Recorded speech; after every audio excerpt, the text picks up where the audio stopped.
Growing up in a farming community and having family members at that farm really got me connected to the farming community. It's a group of people that take pride in what they do and have a real sense of community that I can relate to.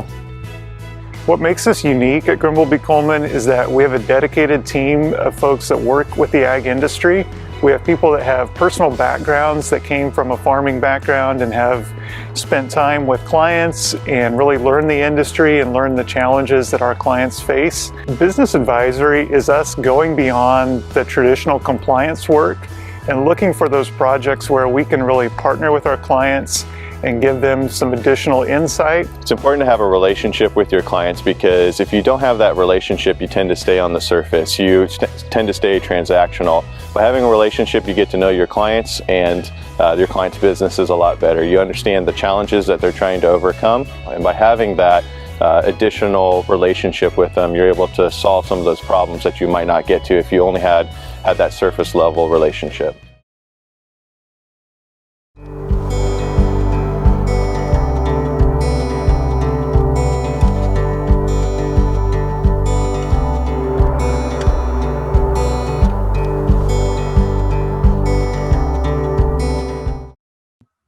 I'd like to transition now to supply chains, and I'm really, sort of interested to hear how companies have had to pivot and adapt to their supply chain sourcing during this pandemic. It's an international pandemic. It's kind of affected everybody across the globe, and so I'm really curious on this topic. I'd like to go to Celeste. Celeste, as the president of the Sierra Pacific chapter of the ASCM. You're very in tune with this. In your perspective, how has the pandemic forced companies to, say, multi-source or broaden their supply chain offering? What are you kind of seeing in this space? This has been an interesting and wild ride, is what I know. I tell you that different companies have different scenarios that are plaguing them. It could be a people sourcing scenario. I've seen it where companies that have said, I will never, ever use temps, suddenly rely on temps, have to reframe the real reasons as to the pros and cons of why they didn't have that sourcing strategy in the first place. The same thing, whether it be the people supply chain, as I call it, labor supply chain, or physical product supply chains. And I've seen through many conversations with colleagues in the sourcing realm, where even pre-pandemic, the challenges we were having with international trade, specifically from China, was already starting this conversation with the trade issues we were having in the high tariff rates. They were already looking at resourcing. The question was, did you want to spend the time and the effort to resource it domestically or in another developing country such as India or South Africa? South Africa is one, or Africa is the next frontier of sorts. And when the pandemic hit, all those plans to hop on a plane and go to another country and start validating your sources like you would normally do, ground to a halt, or we had to get creative. We all know Zoom, wonderful technology. When we look at companies that here domestic or here in the Central Valley that are ag focused, our businesses didn't stop. We kept going. We were essential. Food, beverage industry, had to keep going, all those supporting areas. So when you're looking at, do I buy a box from down the street? Do I have it custom made? We had to make some different sourcing decisions that we would characterize in the industry as not always ideal, but essential. And what we did is we asked for grace in many cases from our consumers and say, are you okay with this? And we found, yes, they're willing to make pivots with us. We also found the plaguing force majeure conversation in our contracts where, I'm sorry, I can't ship to you, force majeure. And we learned very quickly that our relationships with our supply base were absolutely paramount to our success. So companies that had good supply chain sourcing programs before, they were able to pivot more quickly, find additional resources, or give more grace with their leadership to make changes because they were able to quickly determine this is what good is and this is what better is, and make a better decision. Companies that had a weak supply chain sourcing program in the first place struggle. And we saw a lot more stress. A lot of the feedback coming back into my organization, working with sourcing professionals and planning professionals, was like, what do I do? They're not responding to me. My supplier's not responding to me. They keep telling me force majeure, or there's a person that I normally talk to is not there because they're out on COVID leave. What do I do? And it was one of those personal coaching sessions where, like, you need to escalate, you need to find other ways, you need to find out how important it is and the risk of the bigger, greater supply chain. So yeah, short answer, yes, we had to get creative. We had to get creative and determine whether those pros and cons that we thought existed before apply in the current world, and had to reevaluate, try it out, fail fast, and try again. And many companies, I know that my own included, are probably on 5th or 6th iteration of the sourcing plan by this point in the pandemic, a year later.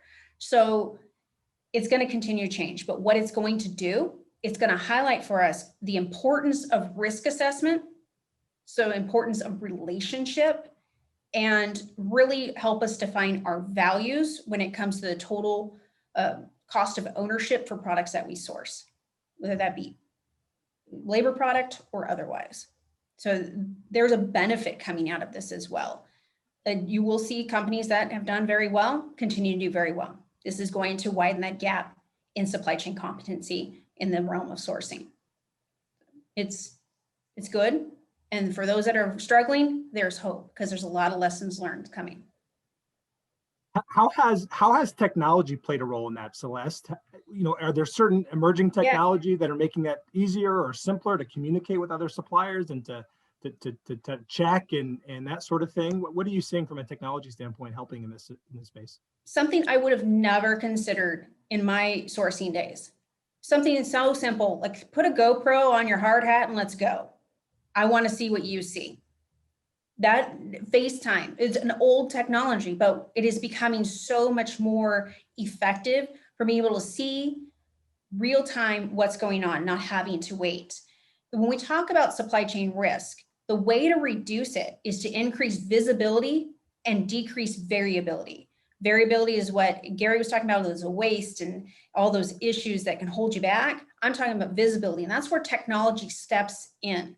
The second you can get real time, the second you can get on the phone and look someone in the eye and have to not worry about that email going back and forth, that's one thing. We're talking about using drones out in the ag environment to go see real time what's going on. We're talking about overseas having that flexibility of your own work schedule to change up what time you do work during time zone and having real time conversations. I mentioned the GoPros on the helmets. We're doing that. Let's go. Let's go into the manufacturing world. Let's go into the vineyard. Let's go. I want to see what you see. Explain to me what's going on. That's where technology has truly shortened the world, the oceans, so to speak, through be able to have that real-time world. And we're being willing to try new things, as opposed to, I've heard many times from my suppliers, I just don't like conference calls. Now I can't hop on a plane and see you. So let's have this call. We're having the willingness as well, coaching through the technology changes, but we would not be able to produce today without that. And my company's not alone. There's many others. GoPro and the helmet thing, that's simple but brilliant, all at the same time, fascinating. But brilliant on many different levels. So, as we start talking about the supply chain of workers, of the workforce, even like the idea of the GoPro is a phenomenal idea, because as we're starting to get people back into the industry and working, and it's like agriculture, you have that stereotype of what does that really mean? That's a great way of showing people who are interested in looking for work, who are interested in getting deployed, of what that exactly means, and have that hands-on kind of experience. So that's really exciting. Yeah, it's simple as, I'm having a quality issue. I'm a sourcing professional. I'm having a quality issue. Let me show you. I'll put it in front of you. You show me what you have. No more of these pictures and PowerPoint decks, and it's real-time collaborative conversation. Zoom has been a great platform. And for many people, it's free. It's limited amount of time. I don't know how many different platforms I've used in the last year. It's like, what are you most comfortable in? What am I willing to be able to share the next question is how much can I share in real time? But that's for sourcing lawyers to help us with. But it's a whole real practical. The whole necessity bred the innovation, really. We had this capability the whole time. We just realized how much we really needed to use it. And yes, getting as simple as throw something on your hard hat and let's roll. We would never have thought of that without that. Oh, I cannot be there. How can I be there? And challenged us to really think inside the box we were already in, but just recognize we had the technology and we had to expand our use. And then using that, I'll jump in for training too. Those lessons learned when you have a GoPro on your helmet, you say, well, you'll get some troubleshooting thing that only happens once a month. So it's really hard to emulate, to simulate those things, but we're constantly gathering, video in real time. Then when that does happen, we could use that as a way to train people. So that way they could see scenarios, right? I used to do the classroom training, like, all right, we can't learn much being in a classroom. Like, everyone, let's sneak out of the classroom and go out to the floor, or let's go out to where the actual work is happening. Well, sometimes there's loud environments where it's in big places where you can't really go out. So yeah, what I've noticed with technology is, to have real experience from a first person view of what's going on and tying that into training. Yeah, and from the training perspective, there are lots of companies out there. I don't know how many companies have reached out to me in the last year going, they've got the next greatest gadget to either keep your people separated because you got to be 6 feet apart to help you monitor that, or help you do that remote viewing kind of situation. There's augmented reality that you can use. There's all kinds of technologies about what's your price point and what problem you're truly trying to solve.